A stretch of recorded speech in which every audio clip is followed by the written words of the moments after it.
ভারতপন্থী আছো, তোমরা তওবা করে উলামায়ে কেরামের শরণাপন্ন হও, তোমাদেরকে শোনায় সুহাদা। সাবধান করে দিতে চাই, তোমাদেরকে বস্তায় করে বঙ্গোপসাগরে ভাসিয়ে দেওয়া হবে, জীবন্ত তোমাদেরকে মাটির নিচে দাফন করা হবে। আমার মনে হয় বাংলাদেশ থেকে যে সমস্ত নারী শিশুগুলোকে পাচার করা হয় ভারতে, এদেরকে ঠান্ডা মাথায় জব করে বোধহয় এরা ট্রেনিং দিয়ে আইসা আজকে আমাদের ঘুমন্ত মুরব্বীদের উপরে, শিশু বাচ্চাদের উপরে হত্যাযজ্ঞ চালায়। আমরা মাসি মেরে হাত কালা করব না। টঙ্গীর বিশ্ব ইজতেমা ময়দানে মঙ্গলবার রাতে হামলার ঘটনায় ময়মনসিংহের মুক্তাগাছা উপজেলায় সাতপন্থীদের নিষিদ্ধ ও দৃষ্টান্তমূলক শাস্তির দাবিতে বিক্ষোভ মিছিল ও সমাবেশ করা হয়েছে। শুক্রবার ২০ ডিসেম্বর জুম্মার নামাজের পর শহরের ঐতিহ্যবাহী বড় মসজিদের সামনে খণ্ড খণ্ড মিছিল নিয়ে সমাবেশে জমায়েত হয় সর্বস্তরের তৌহিদি জনতা। এ সময় বক্তব্য রাখেন বাংলাদেশ খেলাফত মজলিসের মুক্তাগাছা উপজেলার প্রধান উপদেষ্টা মাওলানা আব্দুল হালিম কাশেমি, উপজেলা জমিয়তে উলামায়ে ইসলামের সাধারণ সম্পাদক মুফতি আকরাম হোসেন, ইত্তেফাকুল উলামা পৌর শাখার সাধারণ সম্পাদক মাওলানা আনোয়ার হোসেন রাহমানী সহ সাংগঠনিক সম্পাদক আমানুল্লাহ রাহমানী সহ স্থানীয় বিশিষ্ট উলামায়ে কেরামরা। সমাবেশে বক্তারা বলেন, ইজতেমার মাঠে রাতে সন্ত্রাসী কায়দায় হামলা করে মানুষ হত্যা করা হয়েছে। ভারতীয় নাগরিক সাদ কোনো আলেম না, তিনি আমেরিকা ও ইহুদিদের ইন্ধনে বাংলাদেশের তাবলিগ জামায়াতকে বিভক্ত করতে কাজ করছে। আওয়ামী লীগ ও ভারতীয় মুসলিম বিদ্বেষীদের হয়ে ২০১৮ সালের ১ ডিসেম্বর টঙ্গীর বিশ্ব ইজতেমা মাঠে হামলা চালিয়ে দেশের শত শত আলেমকে রক্তাক্ত করেছিলেন। এ সময় মাওলানা আব্দুল হালিম কাশেমি বলেন,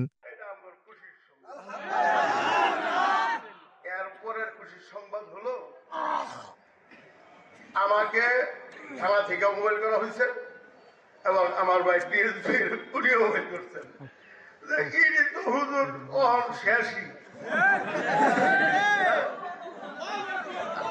কারণ কি জানেন, ওই যে আমার আগে বলল না, এটা আসলে সাত বাহিনীয় না সন্ত্রাস।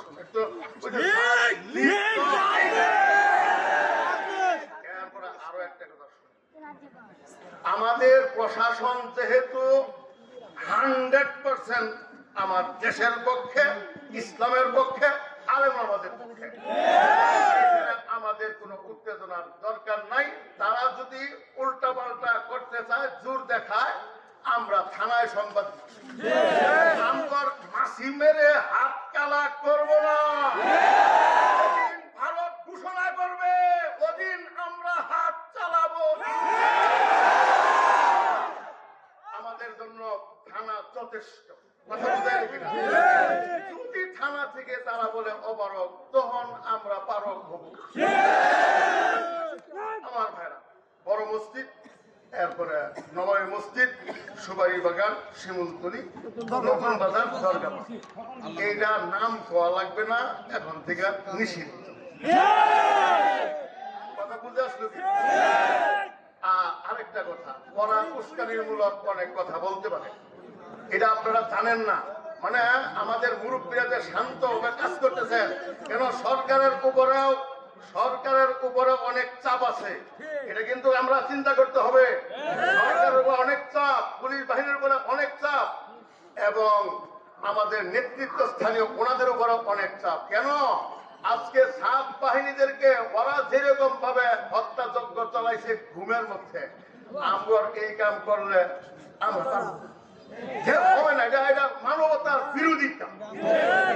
কথা বুঝলেন কিনা? মানে তাবলীগ জমাতে মানুষ যায় কালেমা শিখবার লিগে, আর এরা কি শিখবার লিগে গেল, কি করলো?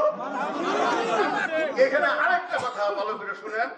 একটা দাগি যারা, মানে ওটা কি কয়, মানে যারা মানে খুনের মধ্যে যারা পেশায় যারা খুনি, এরা পেশাদার খুনিরাও একটা হত্যাকাণ্ড ঘটাইয়া আমাদেরকে, এই যে পুলিশ বাহিনী বলছে, পুলিশ বাহিনী বলছেন একটা হত্যাকাণ্ড ঘটাইয়া 2-4 জগ পানি খায়, 1-1.5 মাস পর্যন্ত স্বাভাবিকভাবে কথা বলতে পারে। কথা বলবার হইতেছে না, এইটা কথা বলবো। আর এই সাত বাহিনীরা আন্তর্জাতিক ভাবে ইসরায়েল এবং ভারতে এই পরিমাণ ট্রেনিং করছে। আমার মনে হয় বাংলাদেশ থেকে যে সমস্ত নারী শিশুগুলোকে পাচার করা হয় ভারতে, এদেরকে ঠান্ডা মাথা জব করে বোধহয় এরা ট্রেনিং দিয়ে আইসা আজকে আমাদের ঘুমন্ত মুরব্বীদের উপরে, শিশু বাচ্চাদের উপরে হত্যাযজ্ঞ চালায়। এই জন্য আমার ভাইরা, আমাদের উত্তেজনার কোনো দরকারই নেই। আমরা শান্ত মনে সকল মসজিদের কমিটির কাছে চিঠি পাঠাবো, আর চিঠি তো পাঠাবো, খবর তো হয়েই গেছে। থানাওয়ালা বলতেছে এটি গেছেই, তাই আর আমরা অতই করবো কেন? কথা বুঝে আসলো কিনা? আবার গলির মধ্যে পিছা বাসবে কিছু মসজিদ আছে, অসুবিধা নাই। আর অত না, আমাদের দেশও যেভাবে এগুচ্ছে, আমাদের বাহিনীরাও যেভাবে এগুইতেছে, পুলিশরা ধরতে পারে না, পেতে পারে না। হত্যাকাণ্ড এই যে মুক্তাগাছা থেকে যে 4-5 জনের নাম বলা হইলো, এরা ডাইরেক্ট, আমরা যতটুকু শুনছি, এরা ডাইরেক্ট মারামারিতে ছিল। এই নামবিহীন যত আসামি আছে, এদের মধ্যে 1 নম্বরের আসামি এই 4-5 জন। আমরা আশা করবো মুক্তাগাছার প্রশাসনের প্রতি যে আপনারা এদের প্রতি খুব কঠিন ভাবে নজরদারি তো করবেনই। মাওলানা আনোয়ার হোসেন রহমানী, সাদিয়ানি আর কাদিয়ানি এরা একই সূত্রে গাথা। কাদিয়ানিরা গেছে যেই পথে, সাদিয়ানেরা যাবে সেই পথে, কথা ঠিক দেবে। কাদিয়ানি এরা হলো আমেরিকার দালাল, আর সাদিয়ানি এরা হলো ভারতের রয়ের দালাল। মাত্র 3টি কথা আমি বলবো, আধা মিনিটের ভিতরে আমার বক্তব্য শেষ। করতে হবে। 2 নম্বর, সন্ত্রাসী খুনি এই সাদিয়ানিদেরকে বাংলার জমিন থেকে চিরতরে রাষ্ট্রীয়ভাবে নিষিদ্ধ ঘোষণা করতে হবে। 3 নম্বর কথা, মুক্তাগাছা বড় মসজিদ সহ 10টি ইউনিয়ন, যে সমস্ত জায়গায় দাওয়াত ও তাবলীগের কাজ হয়, আজকের এই সমাবেশের পর থেকে সাদিয়ানিদের কোন কার্যক্রম কোন জায়গায় আমরা আর করতে দিব না, আর করতে দিব না। সুতরাং যারা সাতপন্থী আছো, তোমরা তওবা করে উলামায়ে কেরামের শরণাপন্ন হও, তোমাদেরকে শোনায় সোহাগা। আর যদি এই কথা বলো, যদি সাদ সাহেবের সাথে সম্পর্ক রাইখা জাহান্নামেও যদি আমাদের যাইতে হয়, তবু আমরা যাব। সাবধান করে দিতে চাই, তোমাদেরকে বস্তায় করে বঙ্গোপসাগরে ভাসিয়ে দেওয়া হবে। জীবন্ত তোমাদেরকে মাটির নিচে দাফন করা হবে। বাংলার মানচিত্র থেকে তোমাদেরকে পিছিয়ে ফেলা হবে। আগামী দিনে মুরব্বীরা আছেন, যখন যেই ধরনের কর্মসূচি দিবেন, আমরা যতদিন পর্যন্ত হবে না, বন্ধ হবে না। এবং এই আন্দোলনের ট্রেন ইজতেমার ময়দান থেকে চালু হয়ে গেছে। ওদেরকে নিষ্পেষিত করার আগ পর্যন্ত আমাদের সমাবেশ শেষে বিশাল একটি বিক্ষোভ মিছিল নিয়ে উপস্থিত সকলে আটানীবাজার রোড, চৌরঙ্গীর মোড়, কলেজ রোড সহ শহরের মূল সড়ক প্রদক্ষিণ করে।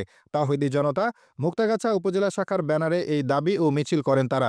এরপর শহরের ঐতিহ্যবাহী বড় মসজিদের সামনে পুনরায় সমবেত হয়ে সাতপন্থী সন্ত্রাসীদের হামলায় নিহতদের রুহের মাগফেরাত ও আহতদের সুস্থতা কামনায় দোয়া মোনাজাত অনুষ্ঠিত হয়।